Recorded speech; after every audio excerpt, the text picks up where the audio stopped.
روز 12 ایون سال 2022 در جریان یک عملیات ویژه در میکرورایون اوپده در شهر خوروغ مرکز ماموری ولایت مختار کوهستان بدخشان چند نفر از جمله دو لیدر غیر رسمی این منطقه مختار واقع در شرق تاجیکستان خورسند مزاروف و زویر رجبوف کشته شدند.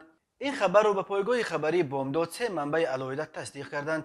یکی از همسوبتان بامداد در مقامات قدرتی خبر داد که خورسند مزاروف و زویر رجبوف هنگام عملیات بازداشتشان مقاومت مسلحانه نشان دادند و به این دلیل از بین برده شدند. منبع دیگر خبر داد که بنا به اطلاع دریافتی او همراه این دو لیدر دست کم دو نفر از خویشاوندان یا طرفداران آنها نیز تیر خوردند، ولی درباره وضع سلامتی آنها معلومات دقیق دسترس نشده است. قبلا ساکنان خوروغ خبر دادند که نیروهای قدرتی محله اوپده را محاصره گرفته تمام راههای به طرف آن را بستند و افراد نقابپوش خانه به خانه گشته خورسند مزار و زویر رجبوف را جستجو دارند.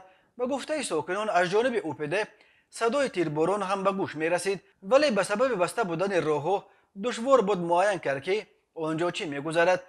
یادآور می شویم یک روز قبل دو لیدر دیگر این منطقه منور شنبی و طالب ایانبیکوف را دستگیر کردند.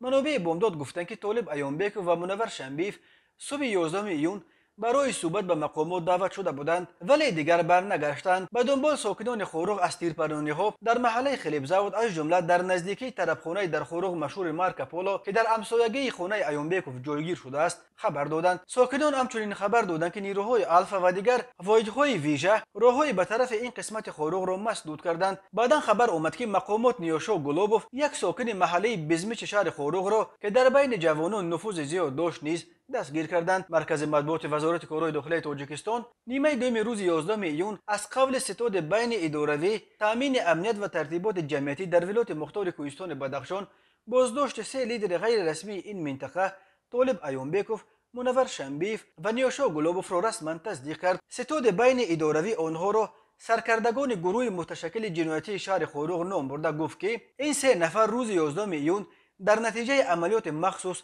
دستگیر گردیده به حبس گرفته شدند. ستاد بین اداروی که در ولایت مختار کوهستان بدخشان از تیر ماه سال 2018 عمل میکند گفت ایانبیکوف، شنبی و گلوبوف به دست داشتن در یک قطار جنایت‌های وزنین و مخصوصا وزنین عیبدار میشوند. از این هفت لیدر محمد باقروف روز 22 ماه کشته شد و امرالدین علوشایف را از روسیه آورده در دوشنبه به 18 سال زندان محکوم کردند. منور شنبی و طالب ایانبیکوف دستگیر و خورسند مزار و زویر رجبوف کشته شدند. به این ترتیب از لیدرهای با نفوذ ولایت مختار کوهستان بدخشان تنها یادگار محمد سلاموف باقی میماند که او نه در شهر خوروغ بلکه در دهه پورشنی و نویه شغنون زندگی میکند. در همین حال یک منبع از نهادهای دولتی ولایت مختار کوهستان بدخشان به بامداد گفت مقامات قدرتی با یادگار محمد سلاموف مشکلی ندارند. به گفته این همسوبت ما یادگار کیها باز از فعالیت‌های ضد حقوقی دست کشیده دیگر به یگان کار دخالت نمی کند و به مثل یک شهروند عادی حیات مقرری را به سر میبرد.